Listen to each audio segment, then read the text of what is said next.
This is a quick video on how to install this new tracking device slash Elog device. So when you get your shipment in the mail, you're gonna have this little instructional document here. You're gonna have a wiring harness. You're gonna have the actually recording device, and then you're gonna have a tablet. All right. So the first thing we're gonna go over is installation of the tracking device itself. So when you open the box, you're gonna see this big giant unit like this. And then underneath the box, you're going to want to locate this document. This is going to help you do the initial installation of the device. Alright, so you're going to kind of follow it step by step. Pretty easy, but we're going to walk you through it as well. Alright, so the first thing we're going to do here is we're going to connect the wiring harness to the tracking device. So you've got this end here. Okay, comes with a nice handy dandy little security bit. Just going to plug this in and hopefully plug it in the right way the first time. Alright, and then you're going to need to take like a nut driver or whatever to screw this in.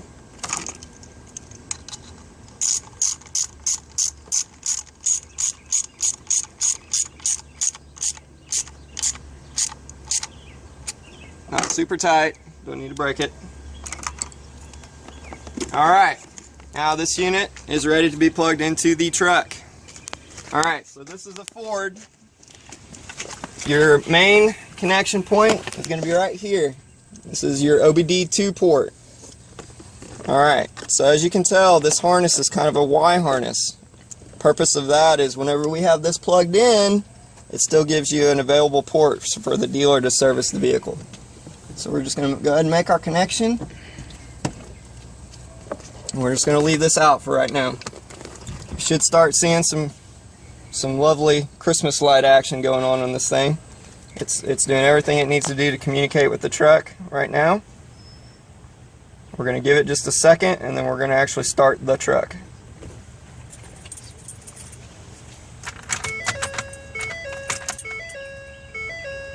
Alright, we're going to go ahead and start it.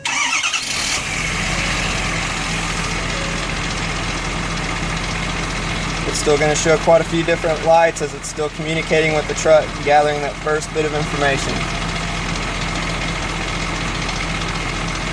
Alright, meanwhile, I'm going to go ahead and turn on our tablet. Alright, let me go back so you guys can see. So when you turn it on, you're going to see a pretty blank screen. It's just going to have one application available. And when you first turn it on, it may say something like waiting for activation. Just let it stay on. It's taken me anywhere from like 10 minutes to maybe at the longest like 20 minutes for that thing to activate, and it'll come up on the screen and it said, congratulations, your tablet is activated. That's when you know it's good to go. Alright, so we're going to go ahead and push JJ Keller Mobile.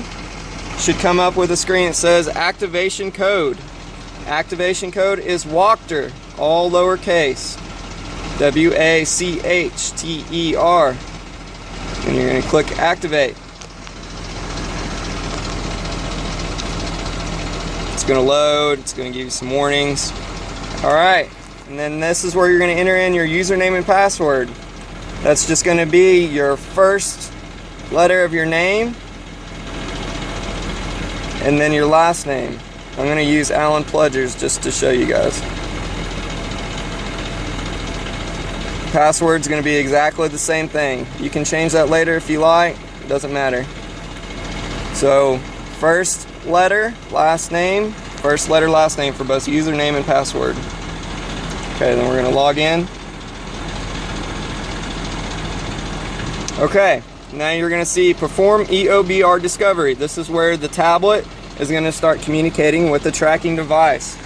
You can go ahead and select set default EOBR if you want. It's going to be the same unit on all of our trucks. Then you're going to click discover. This is where it's looking for this tracking device based on that Bluetooth connection.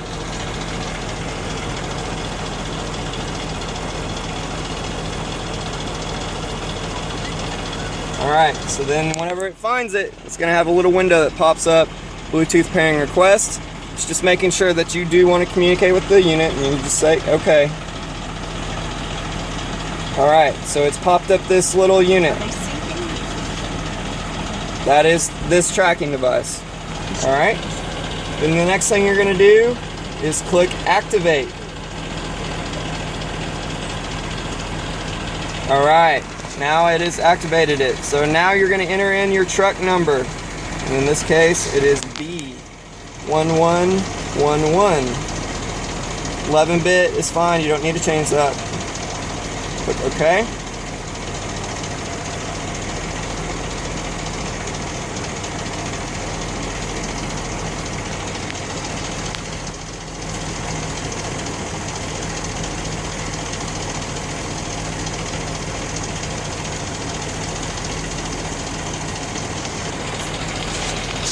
Saving the information.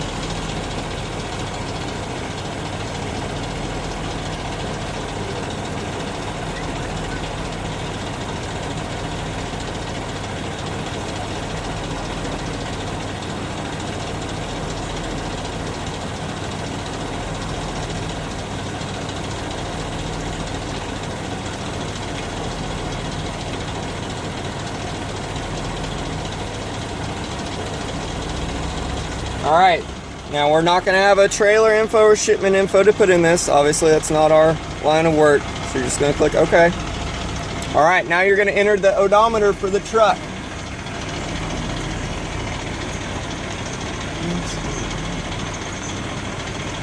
Which is 107,379. If you have decimals or anything like that, just round it up.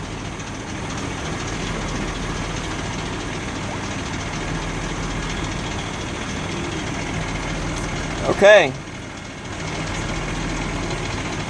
Now you're more or less ready to go at this point in time. You should see that your name's in the top left corner, as well as the reporting location is currently on duty at this time. The only thing I'm going to ask you to do at this point is click menu in the top right, system menu, file, check for updates, download any updates that are there. And it may take it a little bit of time to download that update. It'll probably kick you back out, and it'll do some processes where it actually updates the firmware, updates your application. See right there, it said blah blah blah. It's gonna install. We'll replace another application. Yes, you're okay with that. Install that application. So it'll go through its install process. Just follow the screen prompts. It's nothing, anything crazy. And then you can come back into the application now.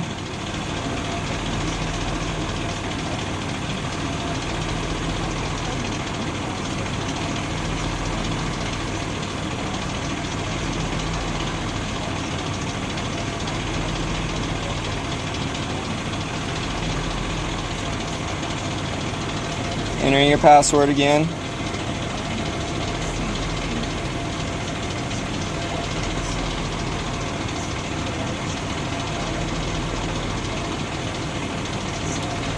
So it's not going to prompt you for all the things that we've already info. It's got all that saved in the application. So once again, it's going to ask you for your trailer info. You don't have that, so just click OK.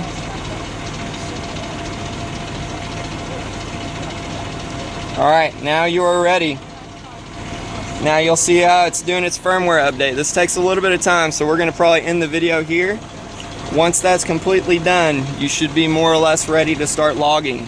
If you have any questions, or if this doesn't want to complete, then you can try restarting the tablet. But at that point, if you're having issues like that, just go ahead and call me and we'll walk through it. But this will go through its little update process, and then it should be ready to go.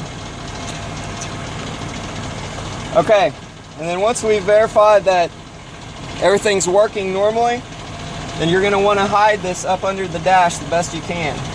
I would suggest keeping this somewhere close to the unit. So if you guys just want to like zip tie it underneath there, I'll probably include some zip ties for you. That way the dealer knows it's going to be at the same place where it should be if they want to come and check your diagnostics on your truck. So you can just kind of zip tie that right underneath it. And then just take the unit and hide it up under here. I really don't care where you put it, just make sure it's out of the way. If you guys are struggling to find a good location, you can call me and we'll walk you through it. there's plenty of room under there, so as long as it's up out of the way and secure, it's all that matters. But that's pretty much it, guys. It's pretty easy to do. In that box with the EOBR, that tracking device, there's going to be quite a bit of other documentation. This is one of the most important things that you're going to need to keep either in your glove box or somewhere where you can readily access it. This document is to be used in case you are at a roadside inspection facility, whether at state line or whatever the case may be. If they want to check your logs, then you're going to follow the directions on this to pull up that system for them. There's a couple little things that you have to do, and that'll make it to where they're only able to see your last 7 logs. They're only able to see what they need to see, and they're not going to be able to dig into that system deeper than need be. But just make sure you put this document somewhere safe, somewhere you can access it. This will be used in the future. That's why it is nice and laminated. So put it somewhere nice. And as far as the rest of this information, there's just some spare logs in case something happens with the unit and it's not recording correctly. So I would just recommend keeping this entire box in your truck somewhere, but this especially. We want to keep this somewhere very nice and easy to access, like with your registration insurance documentation. But we'll have another video to follow up on this one as far as how to actually do your logging and how to do your status changes and stuff like that. So look out for the next video.